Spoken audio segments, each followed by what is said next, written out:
Aquarius 21, a woman disappointed and disillusioned. Jones focuses on the inevitability that the beauty that we have in youth fades, and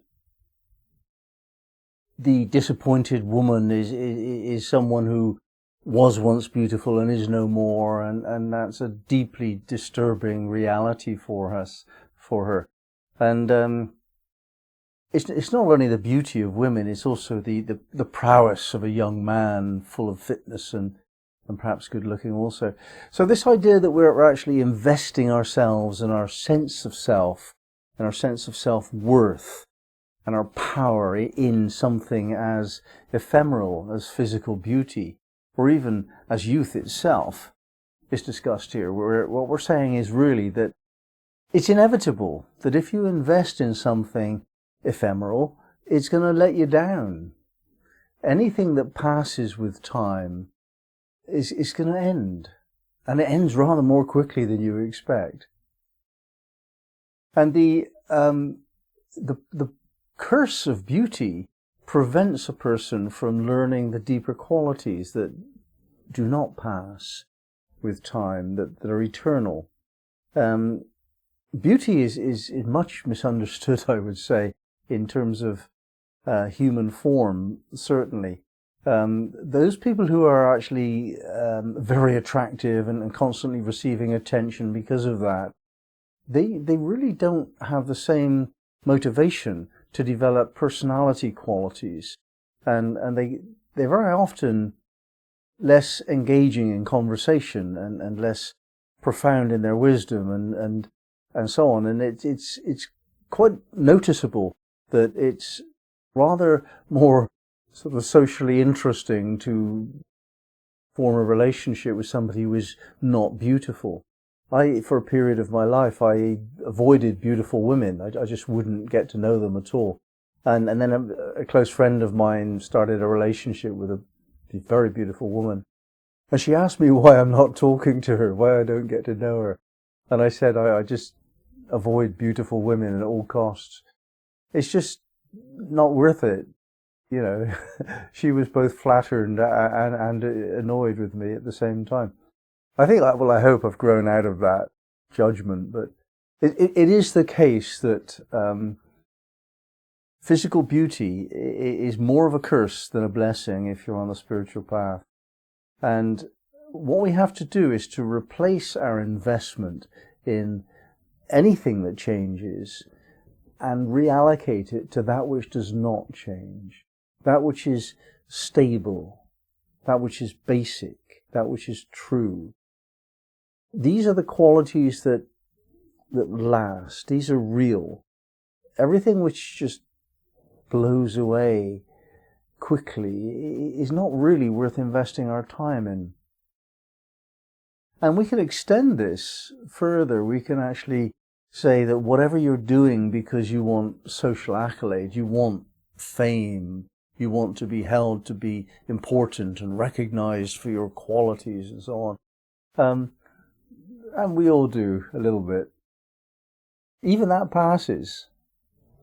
Eventually, we all end up on our deathbed and we lose everything that we have invested in, unless it is basic, stable, and true. Is it the basis of who we are? Is it stable?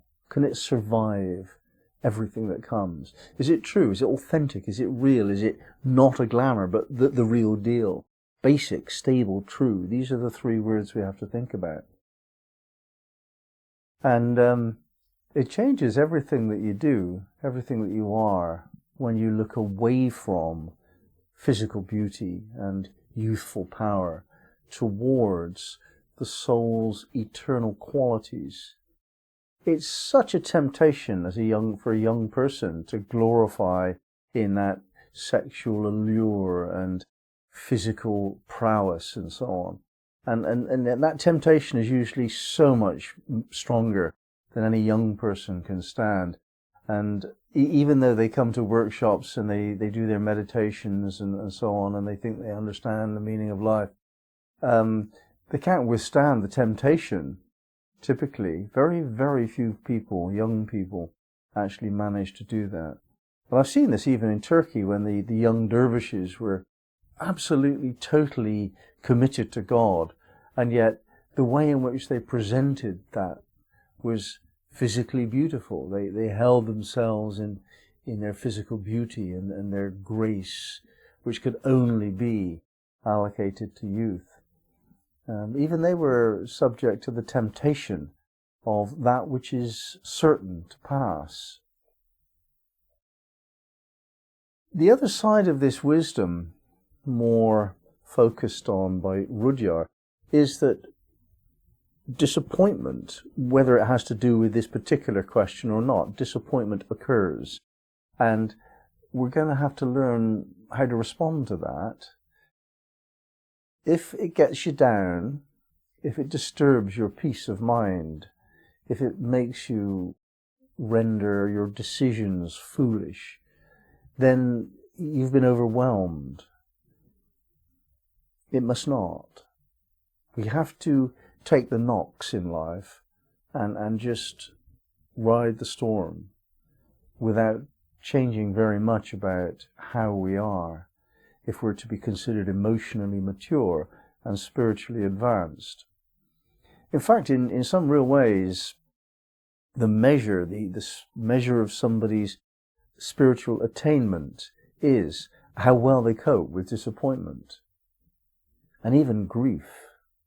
Can you actually live with grief? Can you function normally when the pain of loss is so much that you can hardly think straight? This is a real measure of spiritual attainment. And the way to see this through these difficult times when we have lost someone through death or the end of a relationship, or perhaps your vision in life, your business or your creative pursuit has proved unworkable and you've lost everything. How do you manage to cope with that? And the answer is really in finding these qualities of what is basic, stable and true. They're not disturbed by the emotional ups and downs and disappointments or successes. They're not disturbed by that.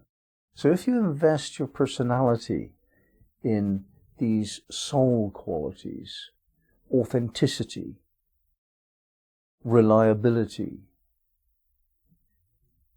the foundation of life, what you build your life upon, if you invest your sense of self in these deeper qualities, then actually the allure of beauty and the grief of loss, it's not to say that they don't touch you, but they just don't disturb you. You remain undisturbed, whatever happens. And even if, as we are now encountering, the world becomes very strange very quickly, and our sense of reality is disturbed very deeply, okay, we just have to assimilate that, have to find a new way of being with that. But that doesn't have to upset the deepest sense of who we are. This is real spiritual maturity when we have learned how to do that.